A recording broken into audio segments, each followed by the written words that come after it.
ಯಾರು ಇಲ್ಲ. ಯಾಕಂದ್ರೆ ಎಷ್ಟೋ ಕೋಟಿ ಗಂಟ್ಲೆ ಅಂತಾರಲ್ಲ ನಾವು ನಂಬಿಕೆ, ಎಷ್ಟು ಕೋಟಿ ಕೋಟಿ ಆದ ಬಳಿಕ ನಾವು ಜನ್ಮ ಕಳಿತೀವಂತೇವಲ್ಲ, ಅದಕ್ಕ ಬಸವಾದಿ ಶರಣರು ಎಷ್ಟು ಮೆಟ್ಟಿದಂತ ಭೂಮಿಯಲ್ಲಿ ಅದ್ಭುತವಾದಂತ ಕ್ರಾಂತಿಯನ್ನು ಮಾಡಿದ್ರು. ಜಗತ್ತಿನಲ್ಲಿ ಬಹುದೊಡ್ಡ ಕ್ರಾಂತಿ ಯಾವುದಾದ್ರೂ ಇದ್ರೆ ಅದು ವಚನ ಸಾಹಿತ್ಯ, ಅದು ಶರಣ ಕ್ರಾಂತಿ. ಜಗತ್ತಿನಲ್ಲಿ ಆ ಫ್ರಾನ್ಸ್ ಕ್ರಾಂತಿ ಅಲ್ಲ, ರಷ್ಯಾ ಕ್ರಾಂತಿ ಅಲ್ಲ, ಯಾವ ಕ್ರಾಂತಿ ಅಲ್ಲ, ನಮ್ಮ ವಚನ ಸಾಹಿತ್ಯ ಸಮಾನತೆಗಾಗಿ ಕ್ರಾಂತಿ ಮಾಡಿದಂತವ್ರು.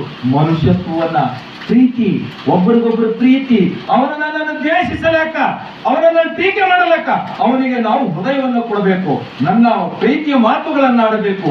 ಬಸವಣ್ಣನವರು ಮನೆಯಲ್ಲಿ ಕಳ್ಳತನ ಮಾಡಿದಂತ ವ್ಯಕ್ತಿಯನ್ನೇ ನೀನು ಕೂಡಲ ಸಂಗಮ ಅಂದ್ರು. ನೀನು ಕೂಡಲ ಸಂಗಮ ಅಂದಿನಿಂದ ಅವನು ಕಥನೆ ಮಾಡಲಿಲ್ಲ. ಒಬ್ಬ ಶರಣನಾಗಿ ಹೊರಹೊಮ್ಮದ ಕಳ್ಳನನ್ನು ಪರಿವರ್ತನೆ ಮಾಡಿದಂತ ಮಹಾನ್